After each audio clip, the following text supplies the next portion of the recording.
terkait dengan ucapan selamat ulang tahun ke-65 mantan Presiden Joko Widodo di Solo yang marak itu yang dilakukan oleh pemerintah Kota Surakarta. Sungguhnya kalau kita bicara pada sisi hukum atau dari sisi pemberantasan tindak pidana korupsi, sungguhnya itu merupakan sebuah proses di mana proses awal dari terjadinya sebuah tindakan-tindakan koruptif yang dilakukan oleh penyelenggara negara. Karena apa? Karena di situ yang pertama kali bisa dilihat adalah adanya muncul konflik kepentingan.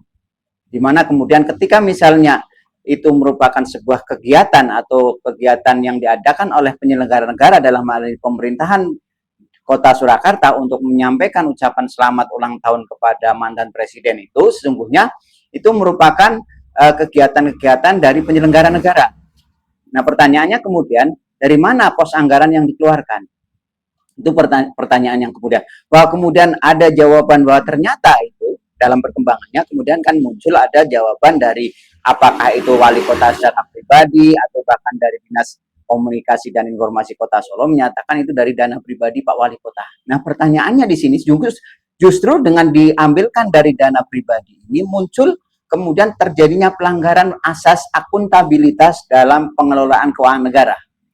Karena di situ dalam hal pengelolaan keuangan negara, ketika kegiatan pemerintah itu mau tidak mau, suka tidak suka berdasar aturan yang berlaku tersebut harus diambilkan dari anggaran negara. Sehingga terjadi proses akuntabilitas dari mana sungguhnya uang dalam penyelenggaraan negara tersebut atau pemerintahan itu berjalan. Itu yang pertama. Dan kemudian ketika kemudian kita bicara pada sisi kerugian negara, maka di dalam undang-undang tentang perbendaharaan negara pun disebutkan bahwa kerugian negara itu tidak hanya hilangnya keuangan negara, tapi berkurangnya keuangan negara dalam bentuk uang, kekayaan dan atau lain sebagainya, di mana di situ yang terjadi sebagai akibat adanya perbuatan melawan hukum baik sengaja maupun lalai. Nah, pertanyaannya kemudian apakah ya pemasangan baliho ucapan selamat ulang tahun yang dilakukan oleh pemerintah declare oleh pemerintah Kota Surakarta itu sudah dianggarkan dalam rencana kerja penggunaan anggaran pemerintah daerah.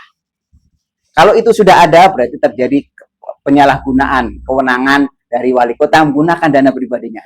Kemudian yang kedua, ketika kemudian itu dipublish ya di tempat-tempat umum yang dimana kemudian bisa diketahui misalnya itu sumber dari pendapatan daerah, maka dengan sendirinya wali kota dana pribadi yang digunakan tersebut harus benar-benar di-store kepada dipenda kaitannya dengan iklan-iklan tersebut.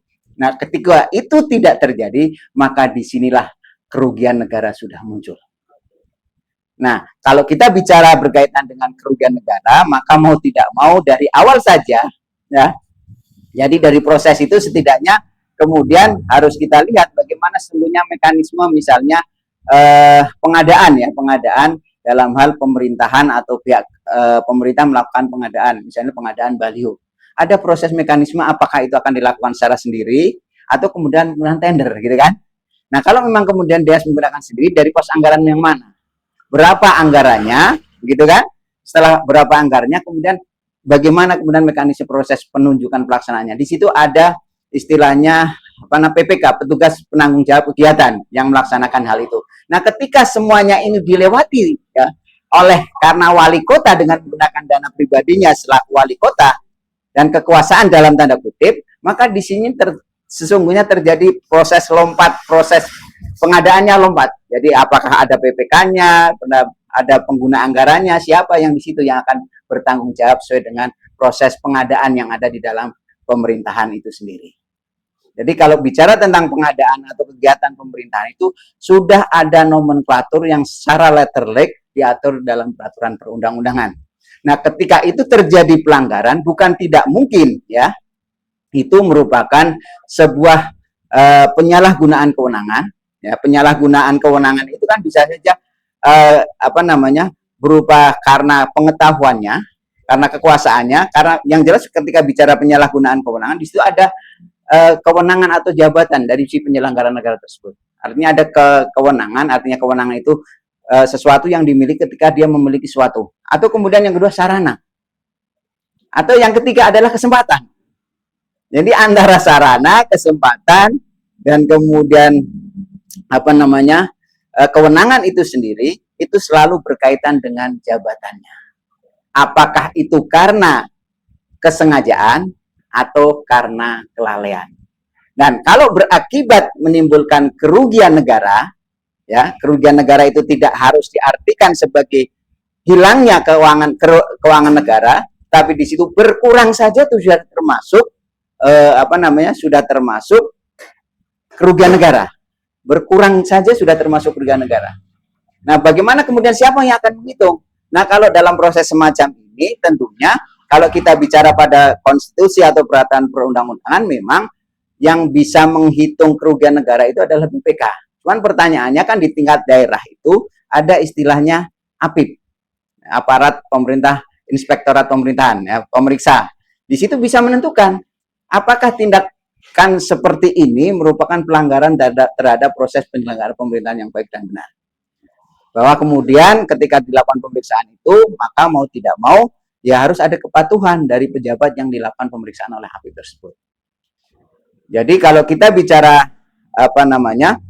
berkaitan dengan pemasangan baliho ini memang kalau kita letterlek menggunakan ketentuan tindak pidana korupsi, dalam hal ini ketentuan pasal 603 dan 604 KUHP yang baru kita, itu memang masih dasar sekali. Tetapi kemudian ketika itu kita pelajari, kita sampaikan bahwa ini merupakan simptom adanya konflik of interest ya antara penyelenggara negara dalam hal ini wali kota selaku pimpinan kota Surakarta dengan dinas-dinas yang di bawahnya. Bagaimana mungkin misalnya ya ketika seorang wali kota memerintahkan kepala dinas Kominfo misalnya yang kemarin menyampaikan bahwa ini adalah uang pribadi wali kota. Ketika seorang wali kota memerintahkan dinas Kominfo memasang pengumuman itu, apakah sesuai dengan mekanisme aturan yang berlaku? Mesti ada konflik of interest dari pejabat-pejabat tersebut untuk memenuhi keinginan wali kota tersebut. Nah, itu ketika itu terjadi, maka simptom konflik interest telah terjadi, maka bukan tidak mungkin kalau itu dinormalisasi, maka akan timbul tindakan-tindakan koruptif. Nah, ketika tindakan koruptif sudah terjadi, maka kemudian harus dicari kemudian ditelusuri lebih lanjut apakah memenuhi unsur-unsur dari tindak pidana korupsi tersebut. Jadi yang pertama ada konflik of interest, ya kan? Konflik interest, kemudian ada tindakan koruptif secara material begitu, bahwa kemudian tindakan koruptif tersebut merugikan keuangan negara, barulah unsur korupsi telah terjadi.